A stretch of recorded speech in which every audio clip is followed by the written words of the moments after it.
malignos podem entrar e enraizar lá. A nossa guerra é essa, é uma guerra ideológica. E como nação isso é muito perigoso. Porque Deus pode intervir e trazer juízo sobre uma nação. Porque isso é algo que desagrada totalmente a Deus. Irmãos, Deus não mudou. Jesus não mudou. Ele continua vivendo povos, ele continua, a sua igreja não para de crescer, o seu reino não para de crescer, mas ele continua sendo o Senhor das nações. Amém. Ele continua trazendo juízo sobre nações. É verdade. Ele continua, ele não mudou. Se o cheiro subir muito e ficar insuportável na presença dele, ele desce e vem. Então é tempo de nós, como igreja, despertar. Só que muitas vezes nós somos acomodados. Muitas vezes, a verdade é que muitas vezes nós somos religiosos. Apenas religiosos. Às vezes a nossa visão é muito limitada.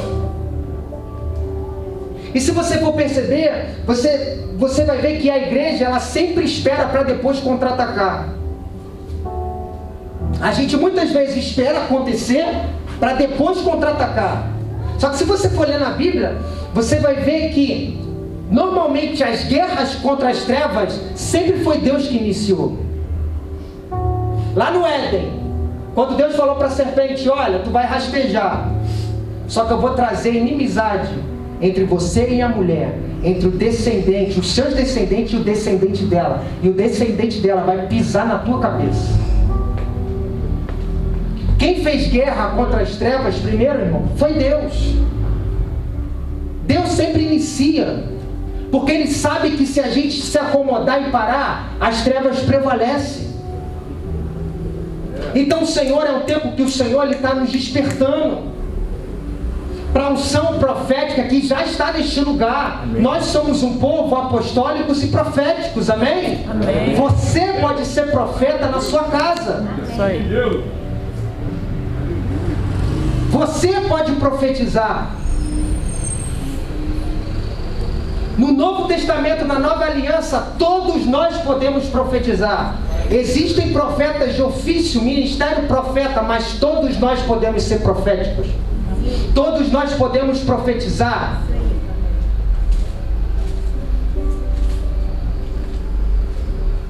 E no Novo Testamento, todos os profetas, quem quer que seja, é maior do que todos do Antigo Testamento. Jesus falou isso.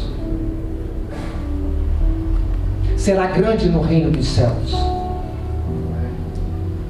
Só que como igreja, a gente muitas vezes está dormindo. O reino, irmão, ele é tomado à força. O reino é tomado à força. Existe um espírito profético dentro de nós. O Espírito Santo de Deus é profético. O Espírito Santo de Deus dentro de nós é apostólico, porque ele nos impulsiona a enviar. Ele nos impulsiona ao envio. O Espírito Santo de Deus é profético, porque ele nos alinha e ele nos leva a alinhar.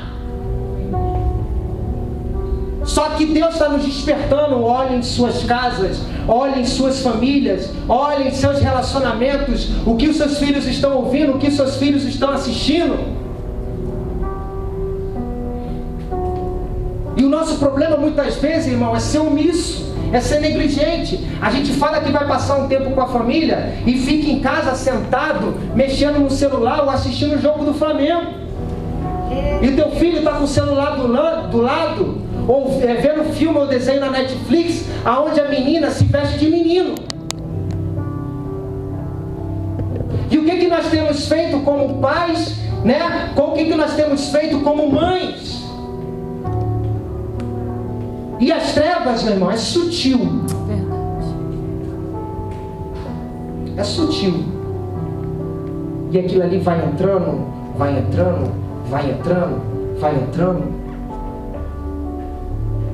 Nós, como pais, como igreja, e a pastora Juliana estava até falando sobre isso aqui semana passada, e eu estava até pensando que o anjo, quando falaram de João Batista, o anjo foi falar diretamente com Zacarias. E o anjo, ele deu direções específicas para Zacarias. Ele falou: olha, o menino vai ser cheio do Espírito Santo desde o ventre materno. O menino vai ser nazireu, porque o nazireu não podia beber vinho nem bebida fermentada. João Batista era nazireu. Ele vai ser cheio do Espírito Santo. Ele vai trazer alegria para muitos. Ele vai ter uma unção profética. Ele vai ter um espírito profético. Ele vai fazer com que o coração dos pais se volte para os seus filhos. Ou seja, Zacarias tinha todo o propósito, tinha todo o mapa da vida de João Batista. Tinha todo o mapa. João Batista sabia, né? Zacarias sabia, Zacarias e Isabel, qual era o destino profético de João Batista. E aí foi necessário um posicionamento deles. Porque imagina a responsabilidade. O menino não podia beber vinho. O menino não podia beber bebida fermentada. E na época o povo de Israel era um povo que bebia, xaropava, bebia vinho. Nas festas tinha vinho, tinha bebida fermentada. Aí imagina o pai e a mãe, João Batista, às vezes menininho, correndo para lá, correndo para cá. Imagine a responsabilidade de alinhar o filho para viver o seu propósito, para viver o seu destino profético. E Zacarias, ele era sacerdote. Então, pela lei, João Batista tinha que dar seguimento ao sacerdócio de Zacarias. Ele deveria ser sacerdote. João Batista deveria ficar lá em Jerusalém, no templo, ensinando a lei. Só que Deus pega ele e leva lá para o deserto, e multidões vão atrás dele. E aí imagine se Zacarias e Isabel não se posicionassem naquilo que Deus queria fazer na vida dos seus filhos. Você sabe o destino profético do seu filho? Você sabe o destino profético da sua filha? E se você sabe, o que você está fazendo para alinhar ela nesse destino, para alinhar ele nesse destino? Porque o Senhor vai nos cobrar. Um dia todos nós prestaremos conta diante do tribunal de Yeshua. Porque a responsabilidade de apontar a flecha somos nós, é nossa. Os filhos são a flecha. E somos nós que direcionamos, somos nós que apontamos.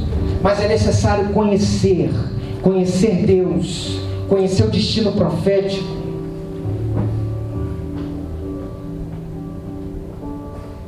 Deus não faz nada sem propósito, irmão. Deus é Deus de propósito. Ele tem um propósito na sua vida, e Ele tem um propósito na vida dos nossos filhos.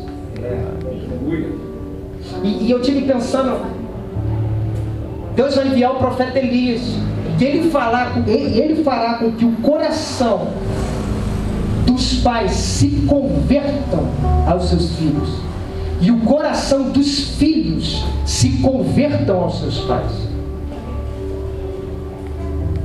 Aqui no hebraico, conversão, a palavra converter é a mesma palavra usada para se converter a Deus. Ou seja, está distante e se converte, volta para Deus. No grego fala de mudança, fala de transformação. Então, vai fazer com que o coração dos pais mude para os seus filhos e dos filhos para os seus pais. Por quê? Porque o coração está distante. O coração está distante da família. Às vezes são os meus projetos em primeiro lugar, é o meu chamado em primeiro lugar. E às vezes a gente coloca a desculpa, é o reino de Deus em primeiro lugar. Só que o reino de Deus sempre vai alcançar as nossas casas. O reino de Deus sempre vai alcançar as nossas famílias. E Ele fará com que o coração dos pais se volte para os filhos, e o coração dos filhos se volte para os seus pais. E isso, meu irmão, é só uma ação sobrenatural da unção do Senhor. Porque o coração do homem é endurecido. E às vezes a gente acha que as coisas são naturais. Tudo que está acontecendo no mundo é natural, né? O homossexualismo é natural, as propagandas é naturais, né? Aí você vê a escola, é natural o que está ensinando lá, né? O que os professores estão ensinando. Já parou para perguntar o que o professor está ensinando para o seu filho? Já parou para pensar o que a professora está ensinando para a sua filha? Já parou para ouvir o que o teu filho ouve na escola, o que conversa com os amigos? Não é natural, meu irmão. Existe uma ação das trevas para corromper o coração da família, para corromper o seio da família. Porque as trevas sabem que famílias desalinhadas e corrompidas vai trazer juízo da parte do Senhor. As trevas sabem. Às vezes o diabo ele trabalha para Deus julgar. Às vezes o diabo trabalha para Deus vir e trazer juízo. Ele move os pauzinhos dele para ele vir e trazer juízo, porque ele conhece Deus. Ele conhece o juiz. Ele conhece os princípios. Ele sabe quem é Deus. Ele sabe. Então o que as trevas fazem é trabalhar para Deus trazer juízo, porque o diabo não traz juízo para ninguém, irmão. Lá no início, lá no princípio, o que ele fez com Eva e Adão, ele sabia que ia trazer morte. E quem podia liberar a morte era apenas Deus. Então ele engana Eva, que consequentemente engana Adão, e eles pecam e Deus traz juízo. O diabo não leva ninguém para o inferno. Você acha que o diabo leva alguém para o inferno? Não, ele não leva. Porque ele não tem poder para isso. Ele não tem nem a chave da morte nem do inferno, porque a chave da morte do inferno está com Jesus. Ele tem a chave da morte do inferno. E Jesus falou, olha, não temam os homens, porque esses matam o corpo e depois não pode fazer mais nada, mas temam aquele que pode matar o corpo e lançar no inferno. Aí você pensar, Jesus, Deus manda para o inferno? Lê a Bíblia. Mas Deus não é amor? Sim, Ele é amor. Deus não é misericórdia? É misericordioso. Ele é tão misericordioso que Ele entregou o Filho dele para morrer na cruz do Calvário, para que todos tenham acesso à vida eterna, para que todos tenham o direito a se arrepender dos seus pecados. Ai de nós se não fosse Jesus que está sentado à direita do Pai falando, Pai, perdoa esse abençoado, tem paciência, segura a onda, pelo amor de Deus, segura, Pai, ele vai se converter. Eu vou aparecer para ele, vai se converter. Porque Yeshua é o nosso intercessor, advogado à direita do Pai. Ai de nós se não fosse o Espírito que habita dentro de nós, que geme intercedendo. Porque Deus é amor, irmãos, mas Deus também é fogo consumidor. Não tenta romantizar Deus, que não funciona. Não tenta romantizar, né, a ação de Deus. Não adianta, não tenta romantizar a paternidade de Deus, que não adianta. Lê as Escrituras. Ele é amor, é nosso Pai, nos ama, é paciente. É paciente conosco, é paciente comigo, é paciente contigo. Porque a gente peca, a gente erra, sai e volta, se desvia e volta, peca e volta. Só que Deus também tem seus limites. E Ele tem seus princípios. Então, igreja, é tempo de nós despertarmos. É tempo de nós nos posicionarmos. Existe uma unção profética do Senhor neste lugar, sobre a minha vida e sobre a sua vida. Você pode fazer a diferença no seu tempo. Você pode fazer a diferença na sua geração. Você pode fazer a diferença onde você estiver, aonde eu estiver. Nós podemos fazer a diferença porque o reino de Deus está dentro de nós. Na escola eu posso fazer a diferença, numa loja eu posso fazer a diferença, num curso eu posso fazer a diferença. Aonde eu estiver eu posso fazer a diferença porque o reino está dentro de mim. A unção profética está sobre mim. Então eu posso ser profeta onde eu estiver. Na minha casa, sobre os meus filhos, sobre a minha descendência, eu posso fazer a diferença. Amém, igreja? Amém. Eu queria que você abrisse, para me encerrar, a primeira carta de Paulo a Timóteo, capítulo 5. Abre lá.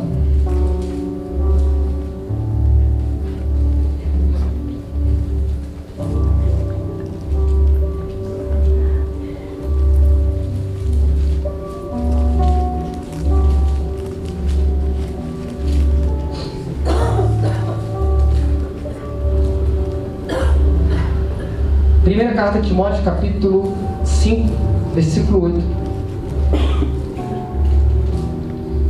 A gente tem, às vezes, vive um tempo onde a gente vê pais, pode deixar aberto aí, que não investe no propósito, no destino de seus filhos, não investe tempo em relacionamento, em conhecer, em educar, pois outras coisas têm sido prioridade. E aí, como consequência, a gente vê filhos que não obedecem aos seus pais, filhos que não honram seus pais, filhos que muitas vezes são fortemente influenciados por outras filosofias, por outras ideologias. Então, a gente, ele sabe, o Senhor quer trazer um tempo de conversão nos pais e nos filhos. Deus quer trazer conversão em nossas casas, em nossas famílias. Sabe, que a paternidade do Senhor venha sobre nós.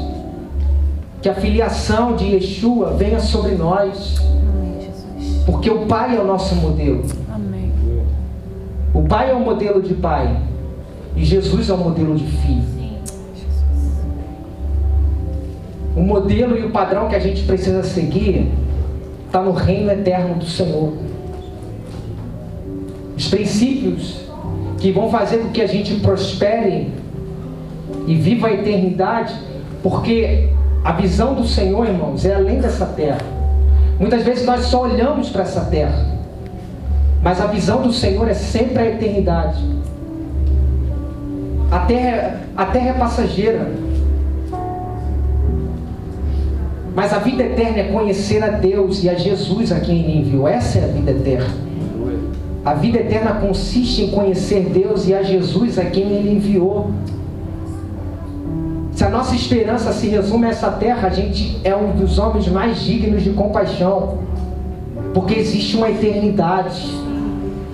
E a gente precisa voltar a ter essa mentalidade de eternidade, essa visão de eternidade, de olhar para a eternidade, de parar de olhar para aquilo que é somente visível e olhar para aquilo que é invisível. Porque muitas vezes o visível é passageiro, mas o que é invisível é eterno. Amém, queridos?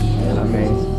E aqui em 1 carta a Timóteo, capítulo 5, versículo 8 diz: ora, se alguém não tem cuidado dos seus, e especialmente dos da sua própria casa, tem negado a fé e é pior do que o descrente. E aí a gente vê que a família, o cuidado com a família, o cuidado da casa, está totalmente atrelado à minha fé. Ou seja, eu exerço a minha fé, eu pratico a minha fé quando eu cuido dos meus. Então, meu irmão, cuide. A gente precisa cuidar dos nossos filhos. A gente precisa cuidar dos nossos esposos. Nossas esposas, as nossas esposas. Homem de Deus, cuide da sua esposa. Cuide da sua esposa. Mulher, cuide do seu marido. esse negócio de cuidar, irmãos, por isso que Paulo fala que é um mistério muito profundo. Porque a Bíblia fala que nós, como homens, nós temos que amar as nossas esposas como Cristo amou a igreja. E quando eu amo e cuido da minha esposa, é como se eu tivesse... Paulo fala que é como se eu cuidasse do meu próprio corpo. Então, quando eu cuido da minha esposa, e aí você para até para comparar, meu irmão. Como é que eu cuido do meu corpo? Como é que eu zelo pelo meu corpo? Como é que eu zelo pelo corpo também, que é a igreja?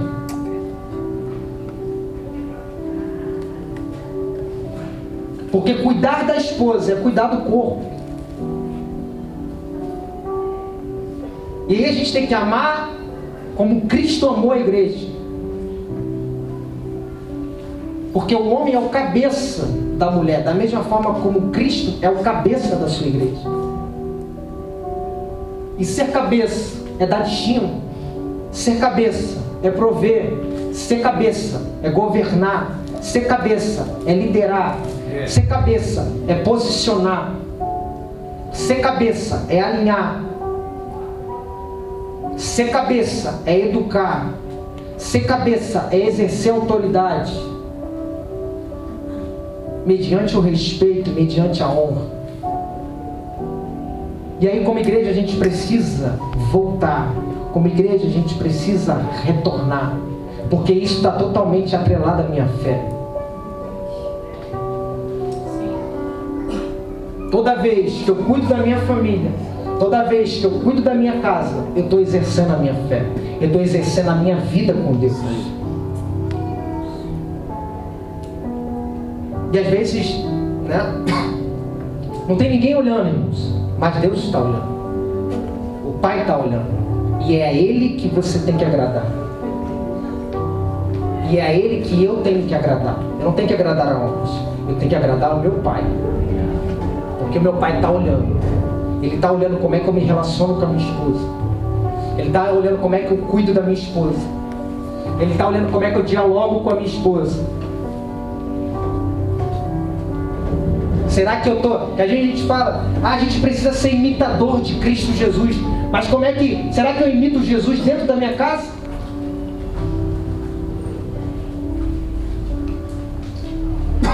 Será que eu imito Jesus com a minha esposa?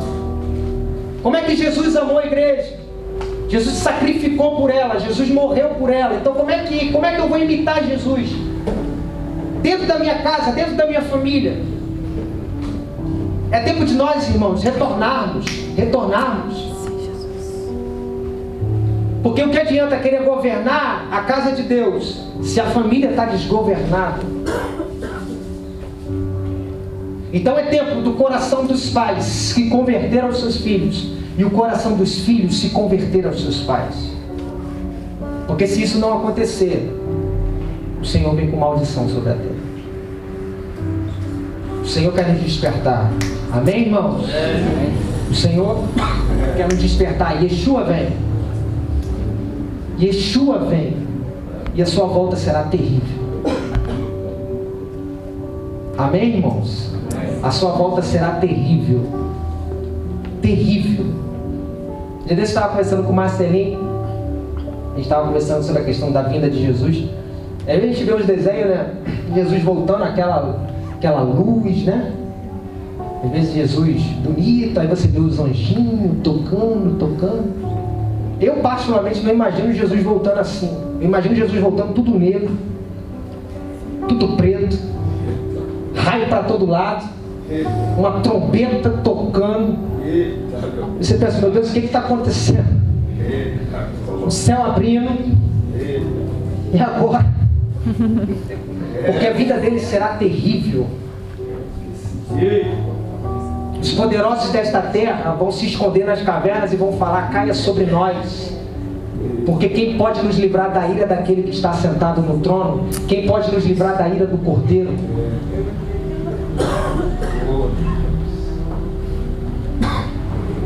É tempo de despertar a igreja. E Yeshua vem.